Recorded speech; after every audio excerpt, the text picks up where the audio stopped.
हाँ, welcome back. एक बार फिर आपका क्लास में बहुत बहुत स्वागत है। गुड मॉर्निंग, नमस्कार। चलिए, पिछली क्लास में हमने बहुत सारी बातें करी थी। आज हम उसी क्लास को आगे करेंगे और आज एक उसी संबंधित अगला टॉपिक होगा हमारा, ज्वार और भाटा। देखिएगा, ज्वार और भाटा समझने से पहले एक चीज समझिएगा। जैसे हमने जो चीजें आपको बताई थी, घूर्णन और परिक्रमण, उससे परिक्रमण पे नहीं जाना है, लेकिन हमें परिक्रमण के साथ साथ घूर्णन पे जरूर देखना है। तो जो ज्वार भाटा का ये मतलब होता है कि जब समुद्र में कोई लहर उठे और जब वो तट की तरफ बढ़े तो वो कहा जाता है ज्वार। और वही लहर जो ऊपर उठी थी वही कुछ समय बाद नीचे होके पीछे सागर में चले जाए, उसे कहते हैं भाटा। अब बात आती है कि आखिर ज्वार भाटा की उत्पत्ति क्यों होती है। इन चीजों के बारे में थोड़ा डिटेल से पढ़ेंगे। कभी कभी यहाँ से क्वेश्चन आते हैं। अब तो खैर यहाँ से क्वेश्चन बहुत कम आते हैं, लेकिन फिर भी अगर टॉपिक में आपको है तो पढ़ना है। ठीक है, शुरू करते हैं। देखिएगा, हम आज जो शुरू करेंगे वो है ज्वार भाटा।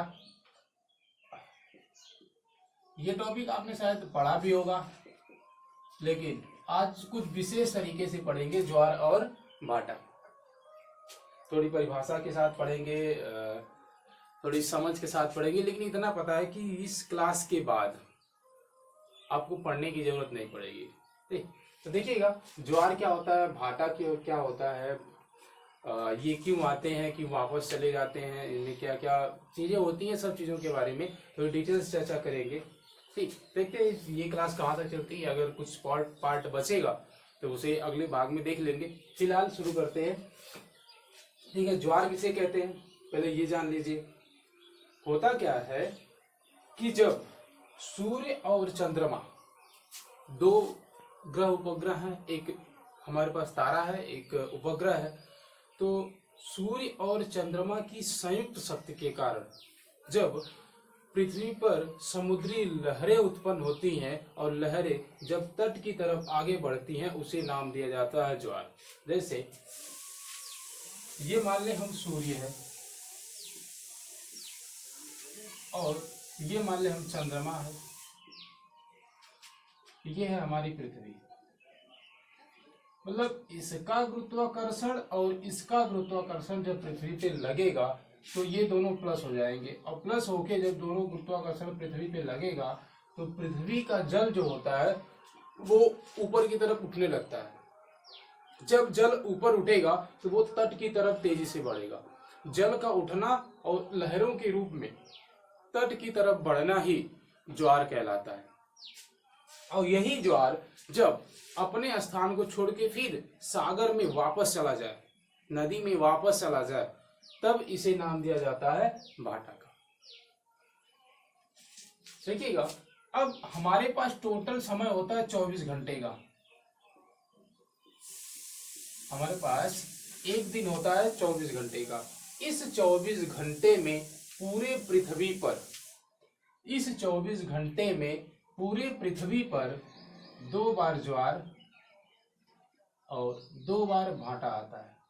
ये क्वेश्चन आपसे पूछा जाता है कि 24 घंटे में या एक दिन में पूरी पृथ्वी पर कितने बार ज्वार और कितने बार भाटा आता है।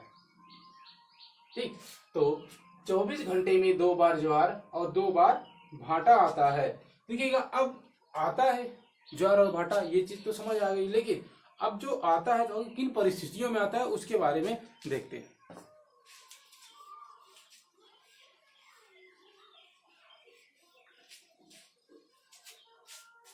देखिएगा, जब हम ज्वार भाटा के बारे में पढ़ेंगे तो ज्वार भाटा 2 प्रकार का होता है।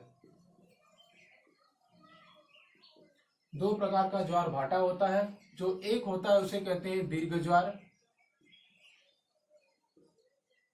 और जो दूसरा होता है उसे कहते हैं लघु ज्वार। लघु ज्वार। अब सबसे पहले हम दीर्घ ज्वार को समझेंगे और दीर्घ ज्वार के बाद हम लघु ज्वार को समझेंगे, आखिर लघु ज्वार क्या होता है। देखिएगा, तो दीर्घ से लग रहा है कि दीर्घ मतलब बड़ा होता है, या इसे ही एक नाम दे देते हैं बृहत ज्वार। नाम से ही लग रहा है कि ज्वार का मतलब ये हो गया एक तो दीर्घ ज्वार नाम दिया गया, इसका मतलब इसमें जो लहरें उठेंगी उनकी ऊंचाई काफी ज्यादा होगी, इसलिए नाम दिया गया है दीर्घ ज्वार। लेकिन लघु ज्वार में क्या होता है कि इसमें जो तरंगे उठती हैं, जो लहरें उठती हैं समुद्र में, इनकी ऊंचाई बहुत ज्यादा ना होके कम होती है। तो देखेंगे सबसे पहले हम जो बात करेंगे वो दीर्घ ज्वार को लेकर बात करेंगे, किन किन परिस्थितियों में दीर्घ ज्वार आता है।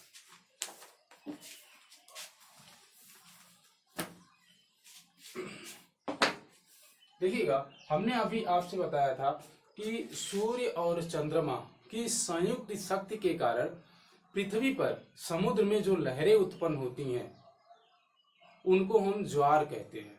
अब बात आती है दीर्घ ज्वार में क्या होता है। तो दीर्घ ज्वार कुछ विशिष्ट परिस्थितियों में कुछ विशेष समय होता है, उसी समय आता है। बाकी 24 घंटे में तो ये दो बार करके आता ही है, लेकिन उस समय इनकी लहरें जो काफी ज्यादा होती हैं जब ये तीनों एक साथ होते हैं। तो देखिएगा, दीर्घ ज्वार में सूर्य, चंद्रमा और पृथ्वी ये तीनों एक सीध में आ जाते हैं। सूर्य, चंद्रमा और पृथ्वी जब एक सीध में आ जाते हैं तो उस समय पूरे पृथ्वी पर दीर्घ ज्वार या बृहत ज्वार का निर्माण होता है। अब एक चीज और आप जानिएगा कि सूर्य, चंद्रमा और पृथ्वी ये दो समय ऐसा होता है जब एक साथ होते हैं। एक कब होता है? एक होता है सूर्य ग्रहण के समय,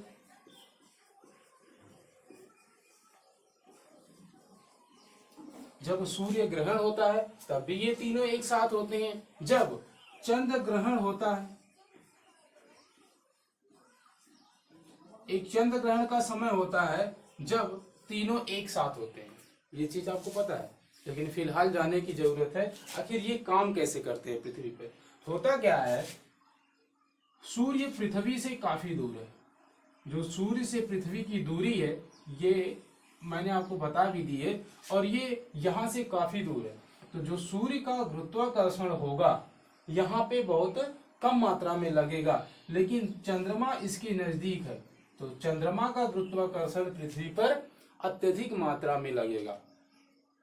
लेकिन जब ये दोनों साथ होते हैं तो इस सूर्य का गुरुत्वाकर्षण और चंद्रमा का गुरुत्वाकर्षण पृथ्वी पर अधिक मात्रा में लगता है, जिसके कारण दीर्घ ज्वार का निर्माण होता है। अब आपसे क्वेश्चन कैसे पूछा जाएगा? क्वेश्चन आपसे ये पूछा जाएगा कि दीर्घ ज्वार का जो निर्माण होता है वो किसके कारण होता है?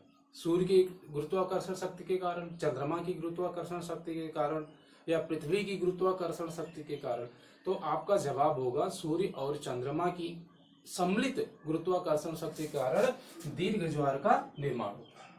ठीक, देखिएगा, जब सूर्य ग्रहण होता है या जब चंद्र ग्रहण होता है, दोनों परिस्थितियां अभी आप देख लीजिएगा। जैसे जब चंद्रमा पृथ्वी के चारों तरफ घूमता है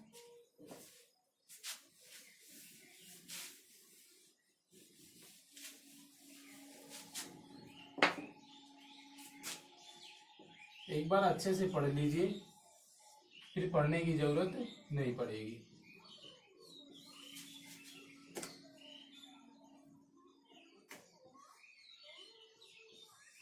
देखिए, सूर्य, चंद्रमा और पृथ्वी जब एक सीध आते हैं तो उस समय जो निर्माण होता है वो होता है दीर्घ ज्वार का। जब दीर्घ ज्वार का निर्माण होता है इनके सीधे आने में, हमने कहा चंद्र ग्रहण और सूर्य ग्रहण के समय दीर्घ ज्वार आता है। तो सूर्य, चंद्रमा और पृथ्वी जब एक सीध में होते हैं, मतलब सूर्य और पृथ्वी के बीच जब चंद्रमा आ जाता है तो उस समय जिसका निर्माण होता है उसे हम कहते हैं सूर्य ग्रहण। उस समय सूर्य ग्रहण कहा जाता है। इसका मतलब ये भी कहा जाता है, अगर बात आए कि सूर्य ग्रहण के दिन कौन सा ज्वार आता है तो आप सीधे सीधे कहेंगे सूर्य ग्रहण के समय दीर्घ ज्वार का निर्माण होता है। कभी कभी इस तरीके से भी पूछ सकता है कि सूर्य ग्रहण का अमावस्या को होता है कि पूर्णिमा का होता है। तो जो सूर्य ग्रहण होता है वो अमावस्या का होता है, न्यू मून। ठीक, देखिएगा 3 नाम से क्वेश्चन हो सकता है आपसे बनाए वो। सूर्य ग्रहण, अमावस्या या न्यू मून। न्यू मून नहीं देता है, अमावस्या या सूर्य ग्रहण देता है जिस समय सूर्य, चंद्रमा और पृथ्वी एक सीध में होते हैं, उस समय दीर्घ ज्वार का निर्माण होता है। ठीक है, अब आगे अगर आगे की बात करेंगे तो हमें इसी के संदर्भ में एक चीज और जान लीजिए। हमने बात की थी चंद्र ग्रहण की, हमने बात की थी चंद्र ग्रहण की, और चंद्र ग्रहण कब होता है? वो होता है पूर्णिमा को।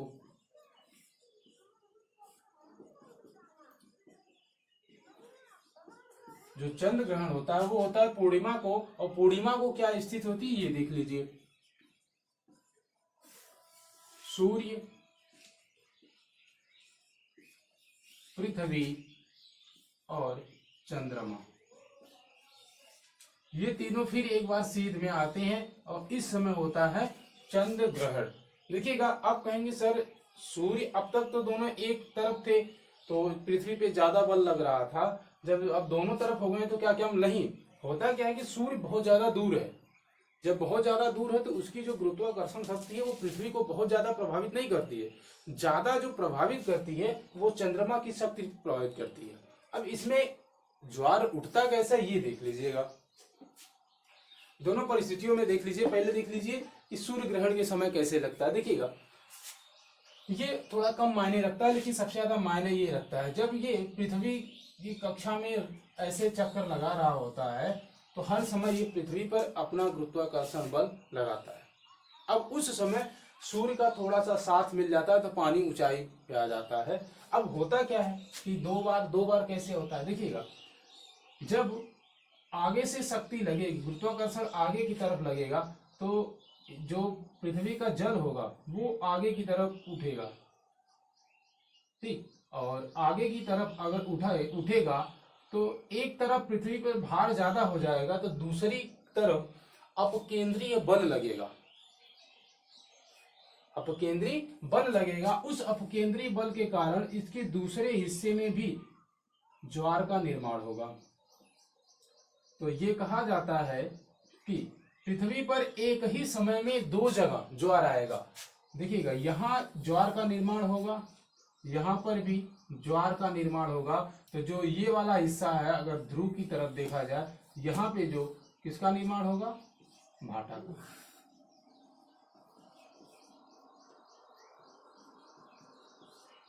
बात समझ में आई? यहाँ वाला हिस्सा ज्वार होगा, आगे वाला जहां पे सीधे सीधे बल लग रहा है वहां ज्वार होगा, और जहां पृथ्वी के दोनों ऊपरी हिस्से पे जहां बल नहीं लग रहा है वहां पे भाटा का निर्माण होगा। तो देखिएगा, यहाँ पर भी ज्वार, यहाँ पर भी ज्वार, यहाँ भाटा, यहाँ भाटा, तो 2 बार ज्वार और 2 बार भाटा का निर्माण होता है पृथ्वी पर। और यही परिस्थिति यहाँ भी होती है। यही चीज इसमें यही होता है कि दोनों एक तरफ होते हैं, तो एक तरफ होने के कारण एक तरफ जल को अपनी तरफ खींचेंगे, लेकिन दूसरी तरफ क्या होता है? दूसरी तरफ भी जल उठ जाता है। अब कैसे उठता है ये जान लीजिएगा। जैसे हम कहीं खड़े हों, कहीं स्टेबल हों, और अचानक हम एक तरफ झुकने लगे। जैसे ही एक तरफ हम झुकेंगे, होगा क्या कि अपने आप को संतुलन करने के लिए जो हमारा दूसरा वाला उसके विपरीत वाला हिस्सा होगा वो सामने चला जाएगा। जैसे मान लीजिए मैं खड़ा हूं और मैं अगर इस साइड गिरने लगूं तो मेरा ये हाथ नहीं खुलेगा। जो मेरा हाथ खुलेगा वो ये खुलेगा, ये बाहर की तरफ फोर्स लगाएगा, अब केंद्रीय बल, ताकि मेरी परिस्थिति फिर आके संतुलन में आ जाए। जिसके कारण क्या हुआ, मैंने ये वाला हिस्सा भी बाहर कर दिया। वैसे ही क्या होता है, जब आगे वाला हिस्सा पानी ज्यादा उठता है, इसको संतुलन करने के लिए पृथ्वी के दूसरे हिस्से में भी ज्वार आ जाता है, जिससे पृथ्वी संतुलित रहे। इतनी बात क्लियर हो गई? ठीक है, अब देखिएगा आगे। यहाँ क्या होता है, यहाँ सूर्य भी इधर से शक्ति लगाता है और इधर से जो शक्ति लगाता है वो चंद्रमा लगाता है, जिसके कारण यहाँ पर भी अगर इस वाले हिस्से में ज्वार का निर्माण हो रहा है तो अपकेंद्रीय बल के कारण इस वाले हिस्से में भी ज्वार का निर्माण होगा। इसका मतलब ये हो गया कि दोनों चीजों में, चाहे चंद्र ग्रहण की बात करें चाहे सूर्य ग्रहण की बात करें, इन दोनों परिस्थितियों में हमें दीर्घ ज्वार देखने को मिलेगा, बृहत ज्वार का निर्माण होगा। अब यहाँ पर भी जो ज्वार आएगा वो दीर्घ होगा। दीर्घ का मतलब उसकी ऊंचाई ज्यादा होगी और इन दोनों हिस्सों में भाटा का निर्माण होगा। ठीक, तो ये चीज आपको क्लियर समझ में आई होगी कि दीर्घ ज्वार क्या होता है, किन परिस्थितियों में दीर्घ ज्वार का निर्माण होता है। जैसे अगर यहाँ पे कोई समस्या आ रही उसको मैं बताऊं आपसे।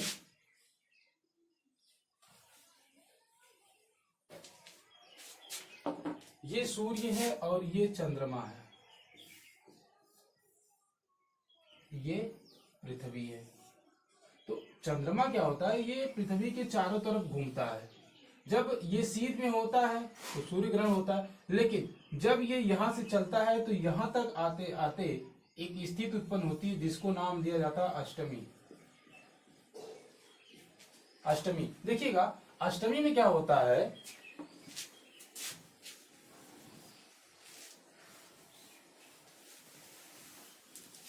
देखिएगा होता क्या है कि जब चंद्रमा यहां था, सूर्य के साथ था, पृथ्वी के एकदम सीध में था तो दीर्घ ज्वार बन रहा था।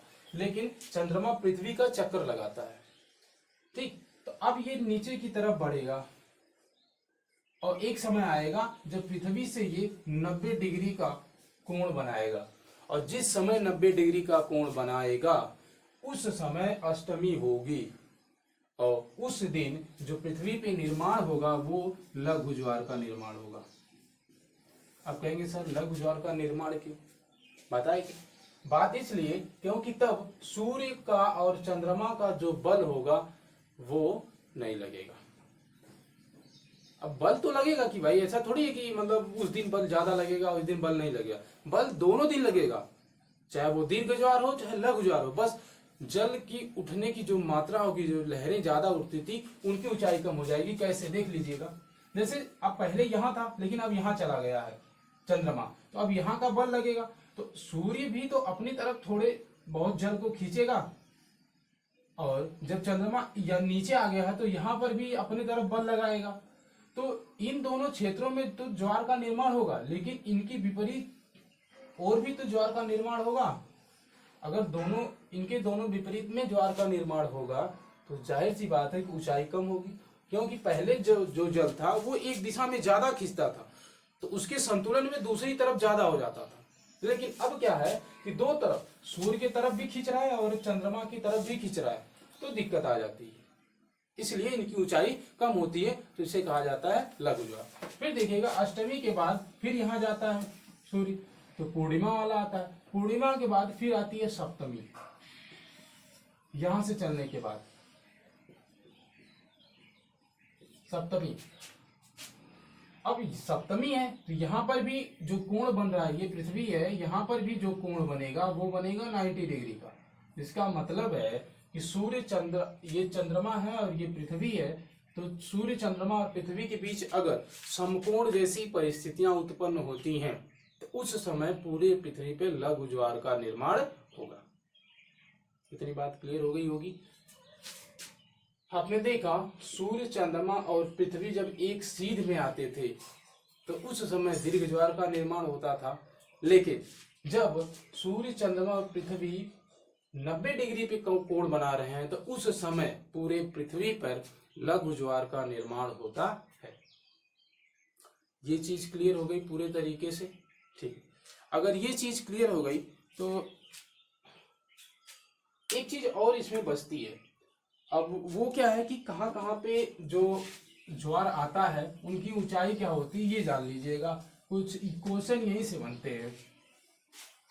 ये तो चीजें थी जो आपका कॉन्सेप्ट था, वो चीजें थी कि कॉन्सेप्ट आपका आसानी से क्लियर हो जाएगा, लेकिन कॉन्सेप्ट के साथ साथ जो क्वेश्चन बनते हैं उन पे भी हमें चर्चा करनी है थोड़ी बहुत, तो उसके बारे में थोड़ी सी चर्चा करेंगे। आखिर जो ज्वार उत्पन्न होता है वो कहाँ कहाँ उत्पन्न होता है। तो देखिएगा एक स्थान है फंडी की खाड़ी।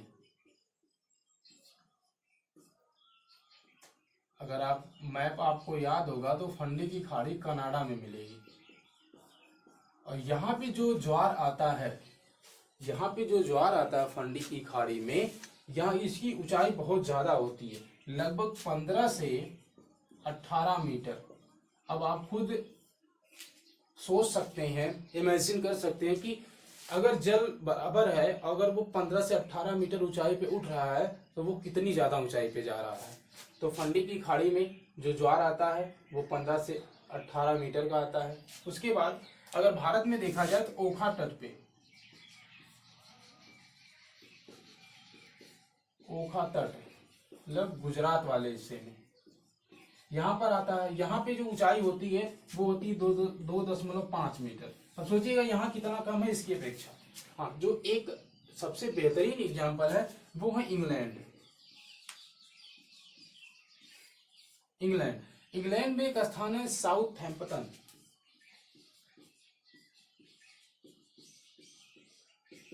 इंग्लैंड का एक स्थान है साउथहैम्पटन। यहाँ पर 4 बार आता है, 4 बार यार, 4 बार भाटा। अब कहेंगे सर ये तो पूरी पृथ्वी पर अपवाद हो गया। अपवाद इसलिए हो जाता है कि अगर आप लोकेशन देखेंगे इंग्लैंड की, और इंग्लैंड की साथ साथ आप देखेंगे साउथहैम्पटन की लोकेशन देखेंगे, तो आपको वो चीज क्लियर हो जाएगी आखिर ये कैसे होता है, यहाँ पे 4 बार क्यों होता है।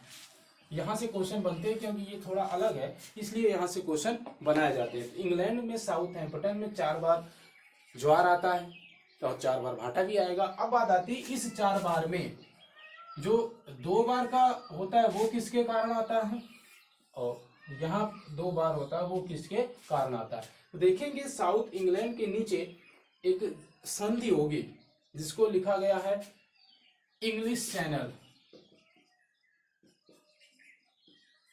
अब अगर मैप पे देखेंगे तो ये चीज आपको लिखी मिल जाएगी, इंग्लिश चैनल। तो इंग्लिश चैनल के कारण एक ज्वार उत्पन्न होता है, तो वहां उसके कारण 2 बार, एक स्थान पे 2 बार उत्पन्न होता है। तो जाहिर सी बात है अगर एक स्थान पे 2 बार उत्पन्न होता है तो साउथहैम्पटन पे इंग्लिश चैनल के पे 2 बार उत्पन्न होगा। अब 2 बार यहाँ उत्पन्न हो गया तो 2 बार किसके, तो 2 बार जो होता है देखिएगा वही लिखेगा उत्तरी सागर होगा। साउथहैम्पटन के नीचे उत्तरी सागर होगा। और देखिए इंग्लिश चैनल पे जब आता है ज्वार, तो ये ज्वार उस नदी के द्वारा इंग्लैंड वाले हिस्से में चला जाता है। जब इंग्लैंड वाले हिस्से में आता है तो वहां तो उसके कारण, और फिर जब उत्तरी सागर में आता है फिर वो उत्तरी सागर में आने के कारण जो पानी होता है वो तट पे चढ़ जाता है। तो उसके कारण इंग्लैंड के साउथहैम्पटन में 4 बार ज्वार और 4 बार भाटा आता है। ये चीज क्लियर हो गई। एक चीज और आपसे पूछी जाती है, इससे ही संबंधित है, और ठीक है इसे यही रोकते हैं, फिर अगली वाली क्लास में मिलेंगे। तब तक के लिए जय हिंद।